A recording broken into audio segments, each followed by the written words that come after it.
2022 में ये आदमी वायरल हो गया क्योंकि ये अलग अलग ब्रांड्स के बड़े साइन बोर्ड पर प्लंजर फेंक कर चिपकाने की कोशिश कर रहा था। उसका गोल था एक वर्ल्ड रिकॉर्ड बनाने का, सबसे ऊंचे साइन बोर्ड पर अपना प्लंजर चिपकाने का। उसने इस छोटे साइन बोर्ड से शुरुआत की, पहले एडिडास, फिर BMW का साइन बोर्ड, उसके बाद मैकडोनल्ड, फिर लैम्बोर्गिनी का साइन, इसके बाद एप्पल के लोगो और आखिर में वॉलमार्ट का जॉइंट साइन।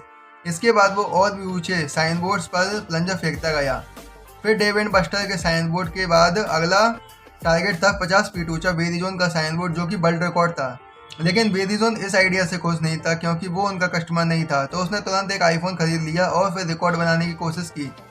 शुरुआत में वो लगातार मिस कर रहा था क्योंकि साइन बोर्ड बहुत ही ज़्यादा ऊंचा था, लेकिन करीब 1 घंटे बाद उसने अपना तरीका बदला और अंडर हेड थ्रो करना शुरू किया और आखिरकार प्लंजर साइन बोर्ड पर चिपक ही गया और इसी के साथ उसने वर्ल्ड रिकॉर्ड अपने नाम किया।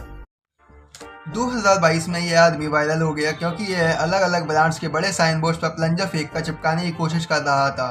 उसका गोल था एक वर्ल्ड रिकॉर्ड बनाने का, सबसे ऊंचे साइन बोर्ड पर अपना प्लंजर चिपकाने का।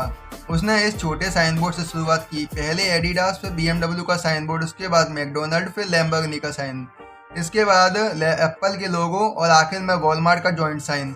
इसके बाद वो और भी ऊंचे साइन बोर्ड्स पर प्लंजर फेंकता गया।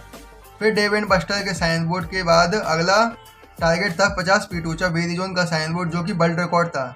लेकिन वेरिजोन इस आइडिया से खुश नहीं था क्योंकि वो उनका कस्टमर नहीं था, तो उसने तुरंत एक आईफोन खरीद लिया और फिर रिकॉर्ड बनाने की कोशिश की। शुरुआत में वो लगातार मिस कर रहा था क्योंकि साइन बोर्ड बहुत ही ज़्यादा ऊंचा था, लेकिन करीब 1 घंटे बाद उसने अपना तरीका बदला और अंडर हेड थ्रो करना शुरू किया और आखिरकार प्लंजर साइन बोर्ड पर चिपक ही गया और इसी के साथ उसने वर्ल्ड रिकॉर्ड अपने नाम किया।